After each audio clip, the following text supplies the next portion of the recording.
ভোজন রসিক এবং ভোজন বিলাসীদের অত্যন্ত পরিচিত এবং জনপ্রিয় এই ভাবির মোড়ে ভাবিদের হাতের রান্না করা হাঁসের মাংস যারা খেয়েছেন তাদের কিন্তু আরেকবার হলো এখানে আসতে হবে। দিনাজপুর জেলা শহর থেকে প্রায় ২৬ কিলোমিটার দূরে টাঙ্গল নদীর তীরে রানীর ঘাটে এখানে গড়ে উঠেছে ভাবিদের হোটেল। অনেকে আসেন মোটর সাইকেলে, কেউ আসেন প্রাইভেট কারে, কেউ মাইক্রোবাসে করে ভাবিদের হাতের রান্না করা হাঁসের মাংস খাওয়ার জন্য তারা এখানে এসেন। আমরা যে মাস্তুরা বেগম ভাবি যিনি এটি শুরু করেছিলেন, আমরা তার কাছে জানতে চাও যে আসলে তিনি কিভাবে এটা শুরু করেছিলেন এবং আপনার হাঁসের মাংস রান্না এবং যে ভাবিদের হোটেল তৈরি করেছিলেন। আমার প্রায় 22 বছর হয়েছে আমি শুরু করছি।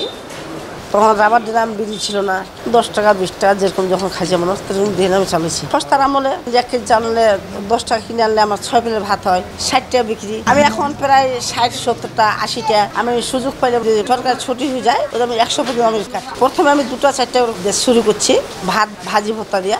এভাবে আমি প্রায় 8-10 বছর চলছি। হাঁসের দাম বেশি, চালের দাম বেশি। মাসুরা বেগম কাছে জানতে পারলাম যে তিনি প্রথম শুরু করেছিলেন এবং এখন পর্যন্ত তিনি হাঁসের মাংস দিয়ে ভাত যারা খেতে আসেন তারা কিন্তু পরিতৃপ্তি সহকারে খাচ্ছেন। এবং আরেকটি বিষয় হচ্ছে যে ভাবিরা নিজেরা রান্না করেন, নিজেরা ডিস্ট্রিবিউশন করছেন, যারা এখানে খেতে আসছেন তাদের সবার কাছে তারা নিজেরাই পৌঁছে দিচ্ছেন এবং তারা কিন্তু খুব পরিতৃপ্তিভাবে খাচ্ছেন। এখানে যারা খেতে আসছেন আমরা 2-1জনের কাছে জানতে চাবো যে আসলে তিনি কিভাবে কত দূর থেকে এসছেন।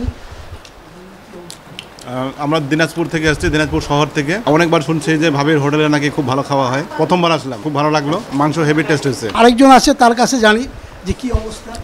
আমি এর আগে পূর্বেও আসছিলাম, আগের থেকে তার সার্ভিস এবং পরিমাণ এবং রেটও বোধহয় একটু কমাইছে আর কি। আগে যা পাচ্ছিলাম তার থেকে একটু কমাইছে। ভাবির হোটেলের ধীরে ধীরে কিন্তু মোট 5টি আপনার হোটেল গড়ে উঠেছে। যিনি অনেক দূর থেকে খেতে আসেন তিনি কি মনে করেন এবং কি ধরনের তিনি মাংস দিয়ে ভাত খাচ্ছেন? হাঁসের মাংস দিয়ে ভাত খাচ্ছি, ভালো হয়েছে। তারা সবাই এখানে হাঁসের মাংস দিয়ে ভাত খেতে আসে এবং বিশেষ করে এখানে 5টি আমরা ভাবির হোটেল দেখেছি, তাদেরই আত্মীয় স্বজনরা গড়েছে। মাস্তুরা বেগম, লিপি বেগম, বেলি এবং আপনার তসলিমা। ধীরে ধীরে কিন্তু এই হোটেলগুলো গড়ে উঠেছে। এই হোটেলে যে পরিমাণে মাংস দেওয়া হয়, ভাবিরা যেভাবে দেন তারা কিন্তু বলেছেন যে অনেক ভালো। তো ভাবির মোড় থেকে গোলাম নবী দুলাল, সময় সংবাদ, দিনাজপুর।